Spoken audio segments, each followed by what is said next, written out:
नमस्कार, live cities पर आप सुबह की चाय देख रहे हैं। मेरा नाम गरिमा भारती है और मेरे साथ वरिष्ठ पत्रकार रवि उपाध्याय हैं।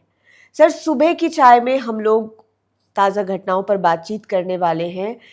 कल शाम को आपने देखा कि जग्गी वासुदेव, जिसको पूरी दुनिया सदगुरु के नाम से जानती है, वो पटना आए हुए थे। सीएम से उन्होंने मुलाकात भी की, कई लोगों ने भी उनसे भेंट की, कार्यक्रम भी हुआ और हर जगह बैनर पोस्टर लगे हुए थे। लेकिन जग्गी वासुदेव की चर्चा उनके कार्यक्रम की वजह से नहीं हो रही है, इसलिए हो रही है क्योंकि मात्र 1 रुपए में एकड़ के एकड़ जमीन बिहार सरकार ने उनको दे दिया है। और अब अगर आपको पटना में या फिर जो 6 जिलों में जो शमशान घाट की जमीनें दी गई है वहां अंतिम संस्कार भी कराना है तो 5,000 रुपए पे करने पड़ेंगे। नहीं, देखिए, निश्चित रूप से यह तो एक काम तो बिहार की सरकार, जो सम्राट की सरकार है, उसने बेहतर किया है कि मॉडर्न कर दिया है। मॉडर्न कहने का मतलब आधुनिक सौदाह गृह बनाया है पटना के बांसघाट, जो ऐतिहासिक है, हिस्टोरिकल प्लेस है। बगल में ही आपको प्रथम राष्ट्रपति राजेंद्र प्रसाद की वहां पर समाधि स्थल है। तो इतनी बात मान के चलिए, और वहां की जो दशा और दुर्दशा थी वह आप देख करके वहां क्या होता था दिन के समय, वह सब कोई जानता है, पूरा पटना, पूरा बिहार जानता है। लेकिन अब देखिए, 1 रुपए का जो टोकन अमाउंट लेकर के सरकार ने सौदाह गृह की जो बात हम लोग कह रहे हैं, वहां पर मॉडर्न किया है, मॉडल बनाया है, वो ठीक है, वह सब कुछ ठीक है। लेकिन सदगुरु कहाँ के हैं? क्या बिहार में यह जो पब्लिक डोमेन में यह बात है, सदगुरु के बीते दिन पटना आने के बाद से यह कहा जा रहा है कि ईसा फाउंडेशन को Bihar urban infrastructure development corporation, जिसे बुडको के नाम से जाना जाता है, तो वो कैसे दिया? उसके माध्यम से ही इनको दिया गया है। तो यह बिहार सरकार क्या कुछ कर रही है? बिहार के लोग को अगर यदि मिलता 1 रुपए के टोकन अमाउंट ही, तो उसका कुछ और होता है। यानी बिहार का कोई फाउंडेशन, बिहार के कोई ऐसे लोग जो मतलब इन्वेस्ट कर सकते थे इस प्रोजेक्ट में, उनको मिलने की आप बात कह रहे हैं? देखिए, निश्चित रूप से हम बात नहीं कर रहे हैं, यही बिहार की जनता, आम आवाम यही बात कह रही है कि बिहार में कितनी बेरोजगारी है, कितने युवा हैं, कितने, तो ये इनको आप कहीं एकोमोडेट करते, कहीं आप इनको, जो हम लोग बात कहते हैं कि बिहार से पलायन को, तो ये जब काम मिलता तो कई हैंड्स को काम मिलता। अब देखिए, सदगुरु आए हैं तो ये किस स्टेट के लोग यहाँ पर रहेंगे? कि क्या बिहार के लोग और आसपास जहां पर ये बांसघाट है, बुद्धा कॉलोनी थाना क्षेत्र में पड़ता है, गंगा के किनारे, वहां पर सब कुछ ठीक है। और यही नहीं बन रहा है, आपको जो ऐतिहासिक स्थल है वो हम बार बार एक बात आपको बताना चाहते हैं। तो वहां पर जिस तरीके से फाउंडेशन को दिया गया है, उससे क्या होगा? और देखिए, इसके लिए क्या इनको दिया गया है ईसा फाउंडेशन को? इसके रख रखाव और संचालन, यही हम बताना चाह रहे हैं। संचालन और रख रखाव और मेंटेनेंस की बात है, तो यह बिहार के बंदे, बिहार के लोग, बिहार के युवा भी इस चीज को करते। अब देखिए, ये तो यहाँ जो प्लेटफॉर्म तैयार किया गया है, 1800 एक साथ में जो है सो आप अंतिम संस्कार, दाह संस्कार कर सकते हैं। और इस पर लगभग 4.5 एकड़ जो है सो जमीन दिया गया है। और इतनी ही बात नहीं है, आप इसको जब देखिएगा, इसकी राशि की बात हम लोग कहते हैं, तो 89.40 करोड़ रुपए की लागत से गंगा किनारे इसको माने आधुनिक बनाया, आधुनिक बनाया गया है। तो यह एक बड़ी बात है। और ये निश्चित रूप से यह एक सरकार ने निश्चित रूप से एक बड़ी लकीर खींचने की कवायद की है, लेकिन इस कवायद में कहीं ना कहीं वह पिछड़ता हुआ दिखाई पड़ रहा है। अब देखिए, नेता प्रतिपक्ष तेजस्वी यादव, राष्ट्रीय जनता दल जो मुख्य विपक्षी पार्टी है, वह क्या कर रहे हैं कि अब तो जिंदा तो आप लोग जब थे तो बिहार के आम आवाम से ये सरकार माने स्क्रू करती थी, टैक्स करती थी। अब तो मरने के बाद भी आपसे 5,000 रुपए की राशि एकदम तय है कि वहां पर देना है, तभी आप जो है सो दाह संस्कार कर पाइएगा। तो सबके बस की कुवत की बात नहीं है कि 5,000 रुपया आप दें, या अंतिम संस्कार में जब अंतिम यात्रा आपकी होगी उस दरमियान भी परिवार वालों को देना पड़ेगा 5,000 और हिंदू रीति रिवाज से तो 13 दिन तक जो खर्च होता है सो अलग है, बिल्कुल लाखों रुपए लग जाते हैं निश्चित रूप से वह। तो ये 5,000 रुपया और आपको टैक्स एक तरीके से देने की बात है। तो निश्चित रूप से यह देखिए, सरकार क्या सोच है, क्या विजन है, क्या उसका ब्लूप्रिंट है, हम नहीं बता पाएंगे। लेकिन निश्चित रूप से इस पर सरकार को सोचना चाहिए था कि 5,000 रुपये, देखिए, आप अगर यदि हम लोग जाएं, अगर काशी में जाइए आप, वहां पर अंतिम दाह संस्कार करिए तो 5,000 रुपए की राशि नहीं लगती है। तो वो बाबा की नगरी है, त्रिशूल पर बसा हुआ शहर बोला जाता है वाराणसी को, जो नरेंद्र मोदी जो प्रधानमंत्री हैं उनका वह लोकसभा क्षेत्र है, बिहार के बक्सर से लगा हुआ है। वहां पर 5,000 की राशि नहीं लगती है, बट पटना में आपको बांस घाट पर करिएगा तो आपको 5,000 रुपए की राशि देनी पड़ेगी। तो यह निश्चित रूप से आम आवाम के पॉकेट पर एक अलग से एक बोझ होगा ये। तो बिल्कुल इसीलिए विपक्ष ने सीधा कहा है कि मरने के बाद भी जेब काटी जाएगी। और सही, आपने सही सवाल भी उठाया कि बाहर के किसी फाउंडेशन को देने से बेहतर था कि बिहार के किन्हीं को दिया जाता। और ये भी सवाल उठता है कि क्या आपने कोई एमओ साइन किया है कि बिहार के लोगों को उस जगह पर काम देगी वो फाउंडेशन, तो ये भी जरूरी बात थी। नहीं, एमओयू देखिए, आपने सवाल वाजिब उठाया कि एमओयू अगर यदि साइन होता है तो उसमें सब कुछ लिखा होता जी बिल्कुल, कि वो कि आपको इतने % बिहारियों को रखना पड़ेगा स्टाफ में। बिल्कुल, देखिए यही तो परेशानी का सबब यही है कि आपने बगैर एमओयू साइन, हम नहीं जानते हैं कि एमओयू साइन हुआ कि नहीं हुआ या अंदर खाने में साइन हुआ, लेकिन यह पब्लिक डोमेन में नहीं है, तो इसीलिए यह सवाल भी बन रहा है। और निश्चित रूप से बिहार की जनता इस बात को जानना चाहती है कि क्या कुछ एमओयू साइन हुआ। अगर साइन हुआ तो उसमें बिहार वासियों को कितने, पटना वासियों को कितना परसेंटेज मिलेगा, क्या होगा। तो यह एक बड़ी बात है क्योंकि एक बड़ी राशि खर्च हो रही है। ये बिहार के आम आवाम का खून पसीने और मुंगेर में भी अब वो योग सेंटर बनाने की बात हो रही है, धार्मिक कल्चरल सेंटर बनाने की बात हो रही है। खैर आगे बढ़ते हैं। आपने पीएमसीएच का मुद्दा देखा होगा, कल पूरा मामला गरमाया हुआ था जब पीएमसीएच के पूर्व प्रिंसिपल एनपी सिंह मीडिया के सामने आए, क्योंकि निशांत कुमार का सबसे बड़ा एक्शन माना जा रहा है इसको कि गए पीएमसीएच में, वो वहां पे प्रेजेंट नहीं थे प्रिंसिपल साहब, तो उन्होंने उनको हटा दिया वहां से।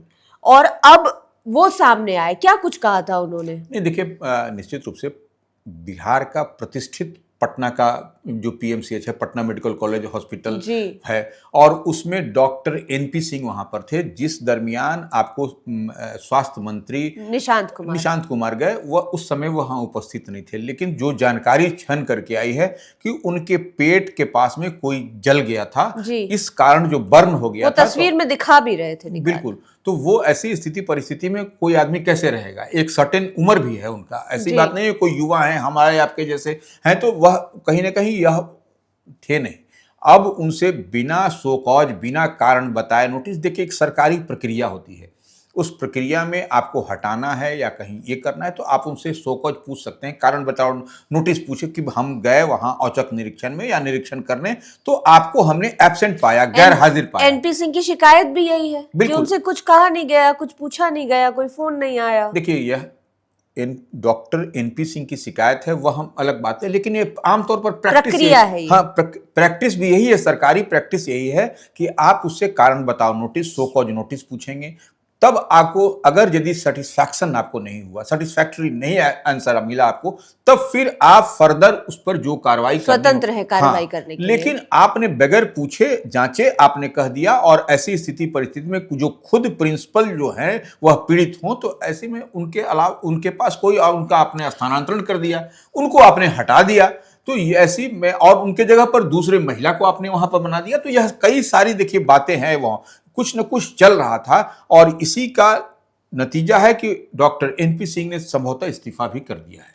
जी, बेतिया उनको भेजा गया था ट्रांसफर करके, और जब उन्होंने प्रेस वार्ता की तो वो दिखाई दे रहा था कि मैं इतने सालों से काम कर रहा हूं और ये तरीका नहीं होता है। उन्होंने सीएम से भी गुजारिश की है कि इस मामले में कुछ किया जाए। खैर आगे बढ़ते हैं। अब राबड़ी आवास का जो मामला है वो काफी दिनों से चलता ही जा रहा है। आज 27 जून हो गया और 29 जून का अल्टीमेटम जो है वो दिया गया। हमने तस्वीरों में देखा कि अब तो सीसीटीवी कैमरा भी खोले जा रहे हैं, यानी कि सुरक्षा के उपकरण भी हटाए जा रहे हैं। तो क्या जा रही है राबड़ी देवी? देखिए, राबड़ी देवी को 39 हार्डिंग रोड का आवास एलोकेट किया गया है। उनको देखिए नेता प्रतिपक्ष हैं, वो बिहार विधान परिषद में नेता प्रतिपक्ष हैं और उनको कैबिनेट मिनिस्टर का दर्जा है। बिल्कुल, बिहार की पहली महिला मुख्यमंत्री हैं श्रीमती राबड़ी देवी। तो आप उनको समय समय पर कभी उनको 10 नंबर सर्कुलर रोड का आवास मिला था, लेकिन क्या कारण है कि उसको कर्णांकित नहीं किया गया, और अब जो है सो 39 हार्डिंग रोड कर्णांकित किया गया। अब एनडीए के जो है सो वहां पर एक नेता को उस मकान को 10 सर्कुलर नोट भेजा गया। और देखिए कहीं ना कहीं कुछ ना कुछ पॉलिटिकल तो ये दिखाई पड़ रहा है। जितनी बात हम लोग देख पा रहे हैं, समझ पा रहे हैं, उनके सिक्योरिटी को कट साइज करना, उनके पति जो है सो पूर्व मुख्यमंत्री हैं, राष्ट्रीय जनता दल के सर्वे सर्वा राष्ट्रीय अध्यक्ष हैं, उनके सिक्योरिटी को कट ऑफ करना, तो कई तरीके की चीज दिखाई पड़ रही है। तो ऐसे में देखिए जो जितनी बात छन करके आ रही है कि राबड़ी आवास खाली करने की बात है, तो निश्चित रूप से देखिए उनका कौटिल्या नगर में जो एमएलए के लिए जो आवास का एलोकेशन माने जो लोग रह रहे हैं, तो वो उसमें वो संभवतः रहेंगी। और नहीं तो फिर उनका दूसरा जो आवास एक और बन रहा है, जब क्योंकि बड़ा परिवार है उनका, और इस मकान महुआ बाग वाला, तो उसमें रहेंगी। लेकिन तब एक बात है कि जिस आवास 10 सर्कुलर रोड की हम लोग चर्चा कर रहे हैं, उसमें राबड़ी देवी विगत 20-22 सालों से रह रही थी। 2005 के आसपास से वो पहले से वो उसमें है। वो तो आप समझ लीजिए कि 20-22 वर्ष का कार्यकाल बहुत लंबा कालखंड लंबा होता है। तो ऐसी स्थिति परिस्थिति में ईंट पत्थर पेड़ पौधे से बाखूबी है, लेकिन कुछ न कुछ पॉलिटिकल गिमिक दिखाई पड़ रहा है उनके हटने हटाने की बात को लेकर के। लेकिन हाँ, अब सामान खाली होगा नहीं होगा कि फिर फर्दर एक्सटेंशन पर जाएंगी, यह देखने वाली बात होगी। हालांकि भवन निर्माण विभाग की ओर से बार बार उनको पत्र लिखा जा रहा है, पत्र दिया जा रहा है। अब ये पेंच फंसा है इस मामले पे। इतना आसान भी नहीं है कि राबड़ी देवी जो है सो 10 सर्कुलर रोड आवास खाली करके 39 हार्डिंग रोड में तो वह कतई नहीं जाएंगे, इतनी बात हमको जानकारी है। यानी कि सरकार ने जो दिया है उसमें नहीं जाएंगी।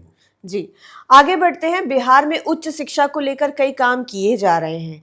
आज जून का महीना बीत रहा है, जुलाई से जो नए डिग्री कॉलेजेस की बात हुई अलग अलग ब्लॉक्स में, 211 ब्लॉक्स में, वहां पर सेशन भी शुरू करने का प्रेशर है। और ऐसे में उच्च शिक्षा विभाग के मंत्री संजय टाइगर और सीएम सम्राट चौधरी मिलते हैं राज्यपाल से। देखिए राज्यपाल जो है सो उच्च शिक्षा के लिए कुलाधिपति होते हैं जी। तो इसने में निश्चित रूप से कुलाधिपति के पास में जाकर के इन लोगों ने जो ब्लूप्रिंट तैयार किया होगा उस पर डिस्कशन हुई होगी मुख्यमंत्री के साथ और संजय टाइगर जो उच्च शिक्षा मंत्री है उनके साथ। और जो अब जुलाई से जो नए सत्र की है बात कि 211 प्रखंड में जो नए डिग्री कॉलेज खुलेंगे उसमें जो है सो जुलाई माह में सत्र की शुरुआत होगी। तो उसी के ब्लूप्रिंट पर कुलाधिपति के साथ उनकी बातचीत हुई होगी और उसी मुद्दे पर और कैसे देखिए जो बातचीत होगी तो कोई कैलेंडर भी जारी करने की बात होगी जितनी भी यूनिवर्सिटी हैं। और जो सम्राट की सरकार या उच्च शिक्षा मंत्री स्वयं संजय टाइगर भी इस मन मिजाज के हैं कि एक कैलेंडर जारी कर दिया जाए। कैलेंडर जारी करने से यह होगा कि छात्र छात्राओं को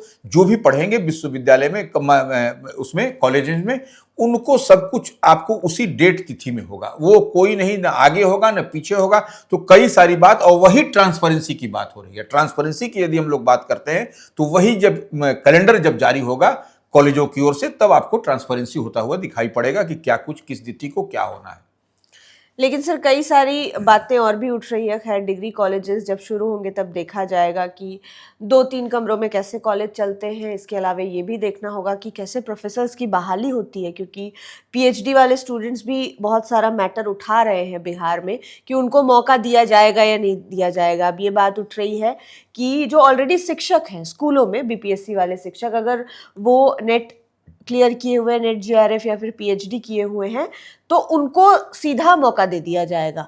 तो ये सारी बातें चल रही है। उच्च हो सकता है कि इन सारे मुद्दों पर भी चर्चा हुई हो संजय टाइगर और सीएम सम्राट चौधरी की। खैर अंतिम में एक बड़ा फेरबदल हुआ बिहार में।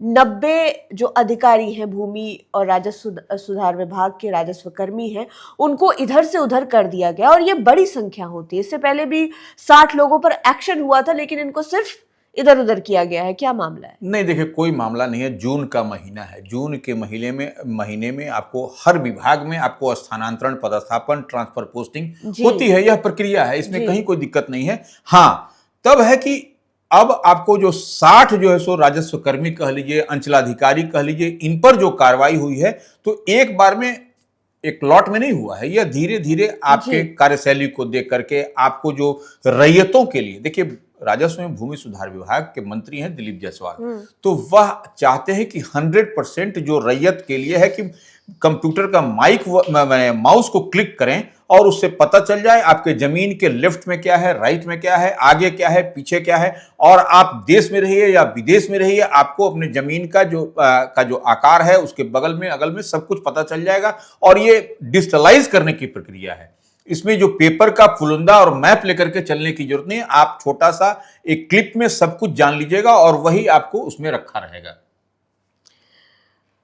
तो ये तो सारी बातें हो गई। प्रमुख खबरों में फिलहाल इतना ही था। आज के सुबह की चाय में इतना ही। आप लाइव सिटीज़ के साथ बने रहें। इस वीडियो को अगर आप यूट्यूब पर देख रहे हैं तो चैनल को सब्सक्राइब करें, फेसबुक पेज लाइक करें। आप हमें हमारे सोशल मीडिया हैंडल्स पर भी फॉलो कर सकते हैं। धन्यवाद।